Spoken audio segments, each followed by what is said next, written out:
हाय दोस्तों, आज आपको हम पढ़ाएंगे अलैंगिक जनन के प्रकार। अलैंगिक जनन के प्रकार। देखो बेटा, आपको अलैंगिक जनन के प्रकार, अलैंगिक जनन के कई प्रकार माने जाते हैं। जैसे है पहला कोशिका विभाजन। जैसे पहले है क्या है, कोशिका विभाजन। कोशिका विभाजन जो हुआ करता है, यह कोशिका दो विभक्तियों में बटे होते हैं, दो विभक्तियों में बटे हुआ करते हैं और एक नए जीव का निर्माण करते हैं। दो अलग अलग विभक्तियों में बटे होते हैं और एक नए जीव का निर्माण करते हैं। जैसे प्रोतिष्ठा मोनेरा, जैसे प्रोतिष्ठा और मोनेरा। बात आई समझ में बच्चों? आराम से पढ़ो, कोई दिक्कत नहीं है। दो अलग अलग विभक्त के रूप में बट जाते हैं, जैसे जगत मोनेरा प्रोतिष्ठा। अब बेटा मैं इसकी परिभाषा लिखता हूँ, ठीक बेटा। देखो दोस्तों, ये इसकी परिभाषा है कोशिका विभाजन। जनक कोशिका दो में विभक्त होकर नए जीवों को जन्म देते हैं, जैसे प्रोतिष्ठा मोनेरा। देखो बेटा, विभाजन की जो कोशिकाएं होती हैं, दो नए विभक्त के रूप में विभक्त हो जाते हैं और नए जीव का निर्माण करते हैं, जैसे प्रोतिष्ठा और मोनेरा। अब अगली हेडिंग आपको दोस्तों पढ़ने को मिलेगा, द्विखंडन किसे कहा जाता है। बेटा आप इसे लिख लो, स्क्रीनशॉट फोटो ले लो, फिर आगे आपको हम बताएं, ठीक बेटा। अगली हेडिंग आपको पढ़ने को मिलेगी द्विखंडन। इसे हम रेज करते बेटा। तो अब अलैंगिक जनन का दूसरा प्रकार द्विखंडन किसे कहा जाता है। द्विखंडन एकल जीवों में जिसमें कोशिकाएं दो खंडों में विभाजित हो जाती हैं और एक नए जीव का निर्माण करते हैं, एक वयस्क जीव का निर्माण करते हैं, एक वयस्क जीव का निर्माण करते हैं, उसे हम द्विखंडन कहा जाता है। जैसे पैरामीशियम अमीबा, जैसे पैरामीशियम और अमीबा। इसके अंतर्गत जिसमें एक कोशिका दो बराबर भागों में विभाजित कर दी जाया करती है, इस प्रकार से इसका द्विखंडन किया जाता है। जैसे पैरामीशियम युगलिना, जैसे पैरामीशियम युगलिना। इस प्रकार से इसकी हम आपको अब द्विखंडन की परिभाषा लिखते हैं। अब इसकी द्विखंडन की परिभाषा लिखते हैं। आप बड़े आराम से आस्ते आस्ते पढ़ो बेटा। अगर आस्ते आस्ते पढ़ोगे तभी आपको आएगी बात समझ। अब इसकी परिभाषा लिखते हैं बच्चों। देखो बच्चों, ये रहा द्विखंडन की परिभाषा। द्विखंडन एकल कोशिका जीव जिसमें एक कोशिका दो भागों में विभक्त हो जाती है और प्रत्येक भाग एक वयस्क जीव के रूप में तीव्रता से वृद्धि कर जाते हैं, जैसे पैरामीशियम और क्या कहते हैं, अमीबा। देखो बेटा, द्विखंडन एकल जीव जिसमें दो भागों में विभक्त हो जाते हैं, एक नए वयस्क जीव का या पौधे का निर्माण कर देते हैं, जैसे पैरामीशियम और अमीबा। इस प्रकार से हम द्विखंडन को समझते हैं। अब आपको अगली हेडिंग बच्चों पढ़ने को मिलेगी, ईड्स किसे कहते हैं। अब इसे आप स्क्रीनशॉट फोटो ले लें, तो इसको हम रेज करके फिर दूसरा आपको बताएं, ठीक बच्चों। देखो बच्चों, ये ईड्स की परिभाषा रही। यह द्विखंडन की प्रक्रिया में विभाजन एवं समान नहीं होते हैं तथा छोटी कलिकाएं उत्पन्न हो जाती हैं।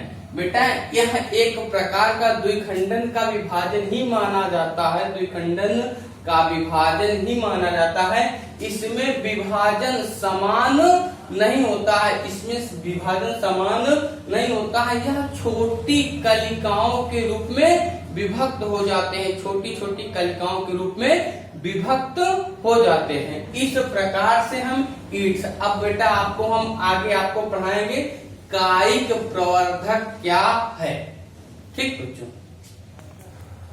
देखो बच्चों, अब आपको कायिक प्रवर्धन, आगे इसकी स्क्रीनशॉट फोटो ले लो, तो हम आपको रेज करें इसको। देखो बच्चों, अब आपको आगे पढ़ा रहे हैं कायिक प्रवर्धक। कायिक प्रवर्धक अगली स्टेडिंग, कायिक प्रवर्धन किसे कहा था? कायिक प्रवर्धन एक प्रकार की इकाई मानी जाती है। कायिक प्रवर्धक एक प्रकार की इकाई मानी जाती है, जैसे प्रकंद, सरजोन, शकरकंद तथा इसमें संतति को पैदा करने की सामर्थ्य होती है। कायिक प्रवर्धक पादपों में कायिक प्रवर्धक की इकाई मानी जाती है, जैसे प्रकंद, सरजोन, शकरकंद तथा संतति को पैदा करने की सामर्थ्य रखते हैं। ठीक है बच्चों, बात ऐसे में बेटा इसका दूसरा जो एग्जाम्पल है बेटा, दूसरा उदाहरण, उसे कहा जाता है बंगाल का आतंक। देखो बेटा, बंगाल का आतंक एक जलीय खरपतवार माना जाता है।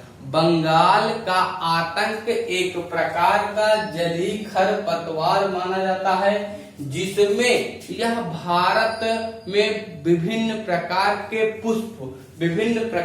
पुष्प तथा विभिन्न प्रकार की पत्तियां लाई गई हैं, तथा यह जल में ऑक्सीजन की मात्रा को कम कर देते हैं, जिससे मछलियां मर जाती हैं। इसके परिणाम स्वरूप मछलियां मर जाती हैं, जैसे आलू, अदरक, केले, इस प्रकार के पौधे उगाए जाते हैं। इसे बंगाल का आतंक माना जाता है। बंगाल का आतंक एक प्रकार का खरपतवार माना जाता है, जिसकी भारत में विभिन्न प्रकार की पत्तियां तथा फूल उपस्थित हुआ करते हैं। यह जल में ऑक्सीजन की मात्रा को कम कर देते हैं, जिसके कारण मछलियां मर जाती हैं। इनके पौधे भारत में कैसे उगाए जाते हैं? भारत में जैसे आलू, अदरक, केले आदि के पौधे उगाए जाते हैं। अब बेटा मैं इसकी परिभाषा लिख रहा हूँ, ठीक बेटा। देखो बच्चों, अब इसकी मैंने परिभाषा लिखी। बंगाल का आतंक यह जलीय पादप खरपतवार है, जिसमें कि भारत में इसके सुंदर आकार के पुष्प तथा पत्तियों के कारण लाया गया था। अब इन्वर्टेड कामा में बच्चों लिखो, ये बहुत इंपॉर्टेंट है। यह जल में ऑक्सीजन की मात्रा कम कर देते हैं, जिसके कारण मछलियां मर जाती हैं। और बंगाल का आतंक अपने यहाँ क्यों अधिक है? बंगाल का आतंक अपने यहाँ अधिक इसलिए क्योंकि इन पौधों का उपयोग तथा इनके पुष्पों का, इनके फलों का उपयोग हमारे भारत में बहुत अधिक होता है बेटा। जैसे आलू, केले, अदरक, इन सभी चीजों का हमारे यहाँ व्यवसाय के रूप में बहुत अधिक उपयोग किया जाता है। इस प्रकार का इसका दूसरा एग्जाम्पल माना जाता है ये बंगाल का आतंक। ठीक बच्चों, आपको हमारा वीडियो कैसा लगा आप कमेंट में जरूर बताएं बच्चों। और